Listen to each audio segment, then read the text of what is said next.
નમસ્કાર, આપ જોઈ રહ્યા છો જીએસટીવી. હું છું કૃષ્ણા. સમાચારોની શરૂઆત કરીએ તો વડોદરાના નવાપુરા વિસ્તારના ગોંદડિયાવાસમાં મકાન વેચાણ મુદ્દે તણાવપૂર્ણ સ્થિતિ સર્જાઈ હતી. એક મિલકત લઘુમતી સમાજના યુવકને ખરીદદારને વેચવાની હિલચાલ વચ્ચે એનઓસી લખાવવા દબાણ કરવામાં આવતું હોવાનો આક્ષેપ થતા સ્થાનિકોમાં રોષ ફેલાયો.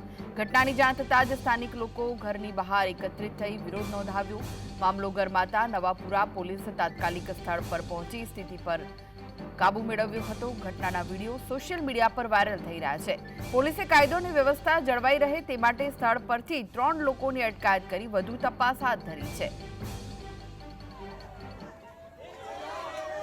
તો તેના વિડીયો પણ સોશિયલ મીડિયા પર વાયરલ થયા છે.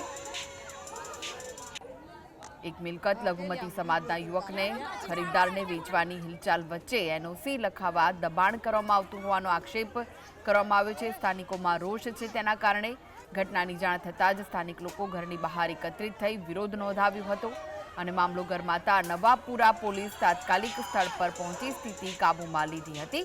વધુ વિગતો માટે જોડાઈ ગયા છે સંવાદદાતા રૂપેશ. શું વધુ વિગતો મળી રહી છે આ મામલે?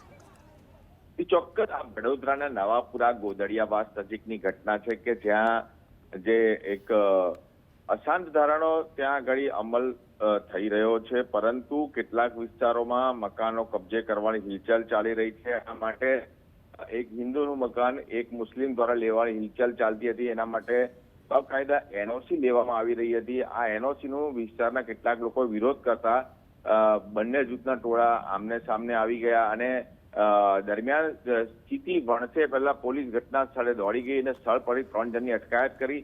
આ જે પ્રમાણે ધારાનો અમલ છે એ અમલ થઈ રહ્યો છે આપણે, પરંતુ વધુ કડકાઈથી થાય તે જરૂરી છે, જેથી કરીને જે શાંતિપૂર્ણ માહોલ છે તે જળવાઈ રહે તે પણ જરૂરી છે.